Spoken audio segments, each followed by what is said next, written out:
बिहार में शिक्षक नियुक्ति को लेकर जिस तरीके से बीपीएससी के द्वारा सेकेंड फेज की बहाली को लेकर परीक्षाएं ली जा रही थी, अब परीक्षा खत्म हो गया है। ऐसे में बीपीएससी आयोग ने डीएलएड खासकर अभ्यर्थियों को लेकर एक बड़ा अपडेट जारी किया है, जहां पर बीपीएससी ने यह साफ कहा है कि वो अपना डॉक्यूमेंट बीपीएससी के ऑफिशियल वेबसाइट पर जाकर अपलोड कर दें। अगर 18 तारीख तक अपलोड नहीं करते हैं तो आने वाले दिनों में उनको दिक्कत हो सकती है, उनके बहाली पर आंच आ सकती है और कहीं ना कहीं आगे चल के वो परीक्षा में भी नहीं बैठ सकते हैं। ऐसे में यह आदेश जो है कहीं ना कहीं सुप्रीम कोर्ट के बाद को देखते हुए लिया गया है और आदेश में यह साफ कहा गया है कि जो डीएलएड कैंडिडेट को 16 दिसंबर से 18 दिसंबर 2023 तक का समय दिया गया है, इस दौरान उम्मीदवारों को आयोग की वेबसाइट onlinebpsc.bihar.government.in पर जाकर प्राप्त यूजर नेम और पासवर्ड से लॉगिन करके कहीं ना कहीं उसके बाद डैशबोर्ड पर उपलब्ध एंटर डीएलएड डिटेल्स 1 पर क्लिक करते हुए अपने संबंधित कोर्स की डिटेल्स एंटर करनी होगी।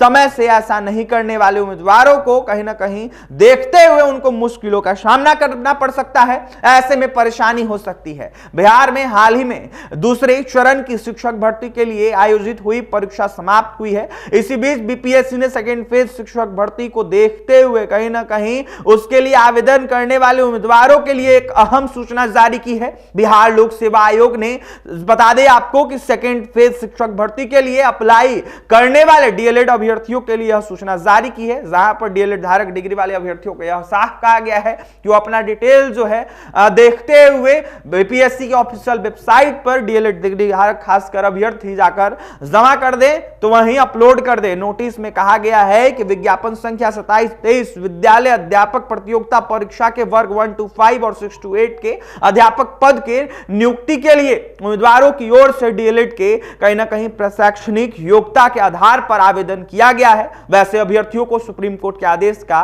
पालन जो है सुनिश्चित करने के लिए डीएलएड से संबंधित डिटेल्स जानकारी उपलब्ध करानी होगी। अगर इसके लिए कैंडिडेट को कहीं ना कहीं देखा जाए तो ऐसा नहीं करते हैं तो इसको देखते हुए अभ्यर्थित्व कहीं ना कहीं रद्द कर दिया जा सकता है। इसके लिए कैंडिडेट को 16 दिसंबर से लेकर 18 दिसंबर तक का समय दिया गया है। ऐसे में देखा जाए तो इस दौरान उम्मीदवारों को आयोग की वेबसाइट onlinebpsc.bihar.government.in पर जाकर प्राप्त यूजर नेम और पासवर्ड से लॉगिन करने के बाद जो है डैशबोर्ड पर उपलब्ध एंटर डीएलएड डिटेल्स 1 पर क्लिक करते हुए अपने संबंधित कोर्स की डिटेल्स एंटर करनी होगी। ऐसे में आयोग ने अभ्यर्थियों से कहा है कि इसे प्राथमिकता दे। अगर आप प्राथमिकता नहीं देते हैं तो आने वाले दिनों में काफी आपको परेशानियां हो सकती है। ऐसे में देखा जाए तो तय डेट तक जानकारी पोर्टल पर उपलब्ध नहीं होने पर सुप्रीम कोर्ट के आदेश की अवहेलना मानते हुए उनका अभ्यर्थित्व कहीं ना कहीं रद्द करने की बातें भी कही गई है और कहा यह गया है कि अगर 18 तारीख तक पोर्टल पर अपलोड नहीं करते हैं, उपलब्ध नहीं होता है उनका डिटेल्स, तो सुप्रीम कोर्ट के आदेश की अवहेलना इसको मानते हुए